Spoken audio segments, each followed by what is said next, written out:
So obviously the biggest wrestling news talking point this week is the fact that Ricky Starks is actually in WWE. My bad. Ricky Saints. Let me put respect on Ricky Saints.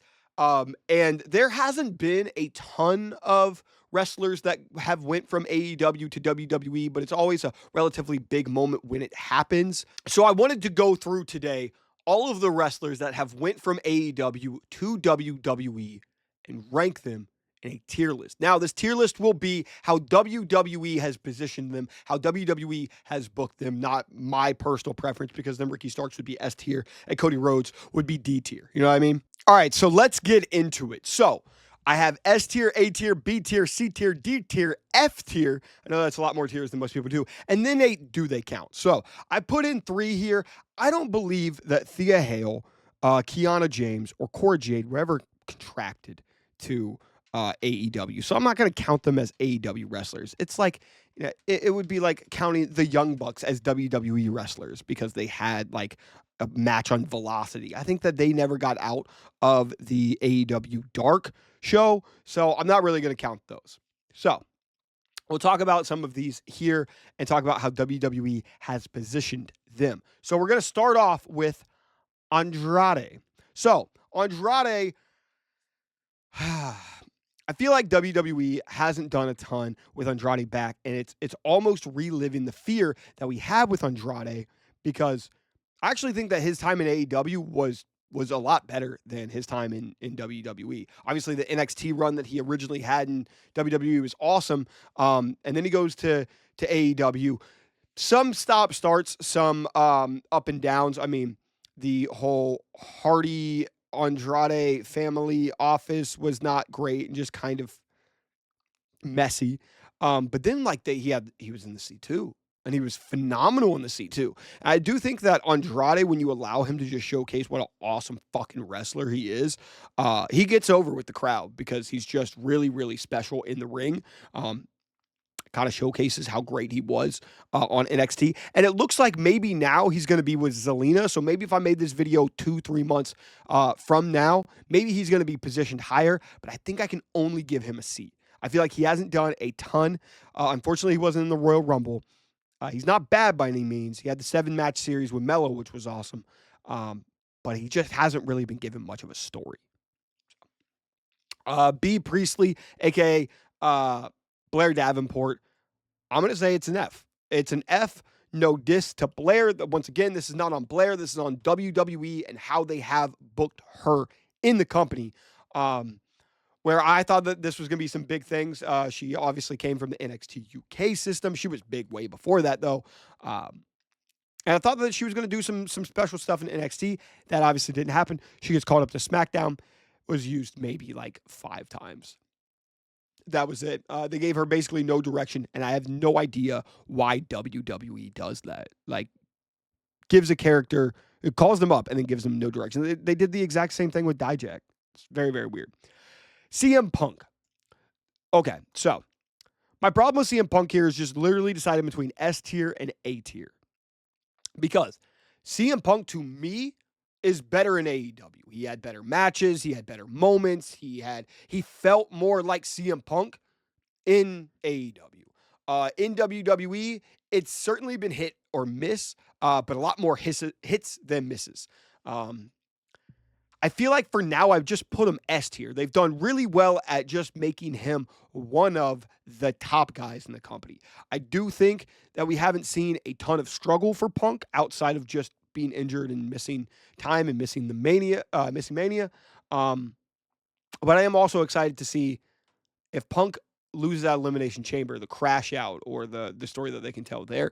But I think for now, I'm going to give WWE the benefit of the doubt, and I'm going to give him S tier. Obviously, Cody, I'm not a Cody guy. I like him much better as a heel.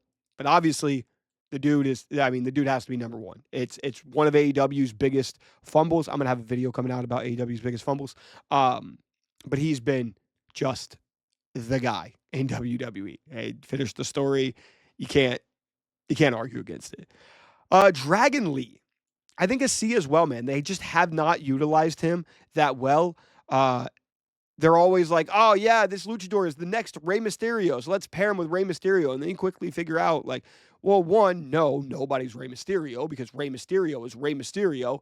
And two, I feel like there's been given next to no story. Is he currently still speed champion? He might be. I think so. I think he's still speed champion. All right, Ethan Page. I gotta give him an A, man.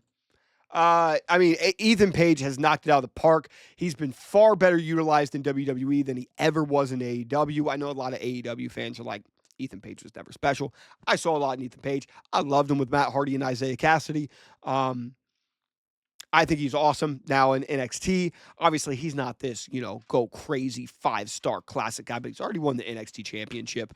He's had great feuds with Javon Evans and Trick Williams. And though, I don't know if Ethan Page will ever reach the heights of a Cody Rhodes or CM Punk on the main roster, dude, he's doing segments with The Rock. Like, Ethan Page has had an awesome time in WWE for sure. Fallon Henley, I'm going to give a B. I think she's been absolutely solid in WWE. Obviously, she did not have the longest time in AEW, was there for like maybe, I don't even think a year. Was there for a few months. But obviously, NXT Women's North American Champion just lost the title to Stephanie McCur. Fatal Influence is a solid group that I hope gets called up to the main roster soon, or at least Fallon and JC. You gotta say that she's been solid. They've given her direction. Gallows and Anderson, probably a D. Just they have never really cared about the OC. I don't understand it. I mean, it's not like they're my favorite act of all time, but there's so much story to play into with Bullet Club. And there's so much story that you could do with AJ Styles and Finn Balor. And obviously they've been paired up with them in the past. But just lazy. Honestly, it's just been lazy ass booking by WWE on Gallows and Anderson. And now I believe Anderson has been released while he was injured. And I don't think Gallows is, which is interesting. Lexis King. If I was doing this off of a biasness, I think I would give this a D. But obviously, Lexis is getting used a lot more than he was in AEW. I don't exactly know Lexis King's ceiling. I think that Lexis King is just not a wrestler for me. I don't think I like the character. I did like Brian Pillman Jr. I thought he was okay in AEW. I probably like the character in AEW, but he gets a lot more shine in WWE. So I think C is probably fair for Lexis King. Nathan Fraser, I think I got to give that dude an A. Once again, not there for the longest time in AEW, obviously. I don't even think that he was allowed to get paid because of a work visa issue. But Nathan Fraser, fucking awesome. Tag team of the year, easily for Fraxium. You got to give him an A. WWE was absolutely the right pick for him. Him and Axiom are phenomenal together. And whenever that breakup ever happens, then that story is going to be generational. I kind of hope that he is the one that turns heel. I do hope that he turns heel. But obviously he's been killing it. And he's now with Thea Hale, who is also a part of this. I just don't think that they really, really count.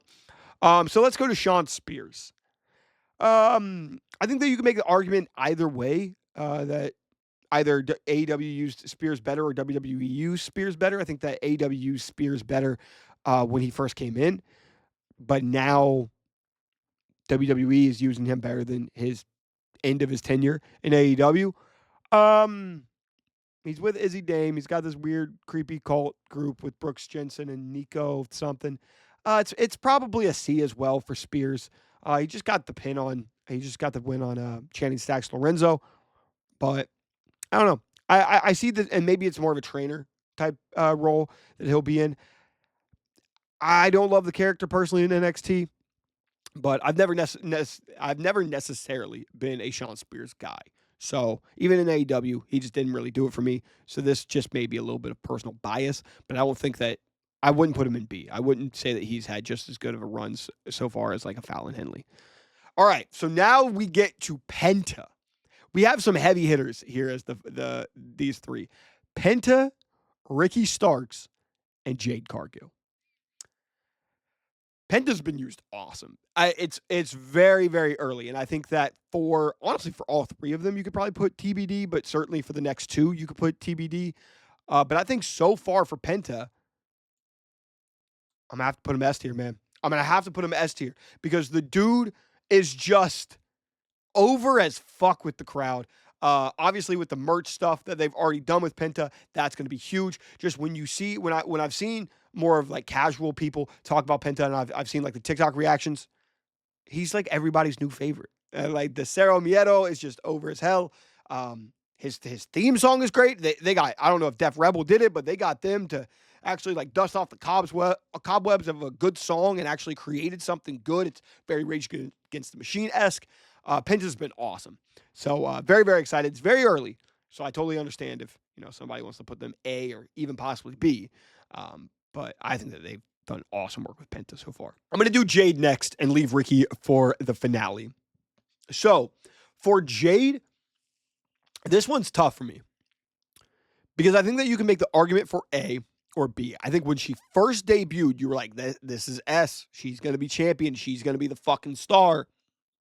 And I don't know if they have, what's the word that I want to use?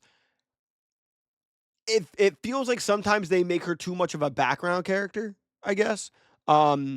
A lot of times in the matches, like Bianca's doing a lot of the work, while Jade just kind of comes in, does some short things, and isn't. There's a lot of times where I do find her AEW promos to be a lot more authentic. It feels a little scripted with Jade in WWE. I love her in AEW. I thought her in AEW was phenomenal, and I thought that she was just going to shoot up the moon in WWE, which you can make the argument that she is. She is currently tag team champion. Now she's been taken out. I am very excited for that feud. I'm going to put her A. I am going to put her A. I think that that's fair. And then Ricky Starks is, I think that we're going to have to make a TBD with Ricky. He's been there for 1 week. Yeah, we'll do TBD for Ricky Starks, but I mean he's Stroke Daddy. He's the greatest. He's my favorite. Like he's probably top 10 favorite in wrestling in general. For me, I've been a Ricky Starks guy for a long time, and I am hoping that in a couple months we got Ricky Starks right up here. But for now, I'll put him at TBD. But I think they did do really, really well with his debut. Sorry, I keep saying Ricky Starks. I need to start getting used to Ricky Saints. That's my bad. This is coming out just, 2 days, 3 days after, it'll probably come out about 4 days, after he has officially changed his name. But now he's going to be teaming up with Javon. Look, I'm so hyped to see Ricky, and the Hardys are my favorite of all time. Like, Jeff is my favorite wrestler of all time. Matt is my second favorite wrestler of all time. And they're doing this in Cincinnati. I'm from Columbus. So Marissa and I are just driving to Cincinnati for the show. We bought tickets when this was announced. So I'm so excited to get to see Ricky Starks, Javon Evans, who's also like one of my top 10, 15 favorites in wrestling, and the Hardys. Tavion Heights is in there too. I'm not excited to see Moose or Lexus King, but whatever. So this is my rating. Let me know what your guys' rating for all of the WWE, AEW to WWE wrestlers. And let me know who I have too high, who I have too low. I feel relatively confident with that list, though. Sometimes I do these tier lists, and I'm like, I fucking hate it myself. But I feel confident with that one. So let me know what you guys would rank these guys as. And you know what? Let's ask a final question for this. Who is going to be the next person to join WWE from AEW? It's probably Malachi. Could be Miro. Could be Ray Fenix. Who's the next one? You guys let me know. I'll see you in the next one. Deuces.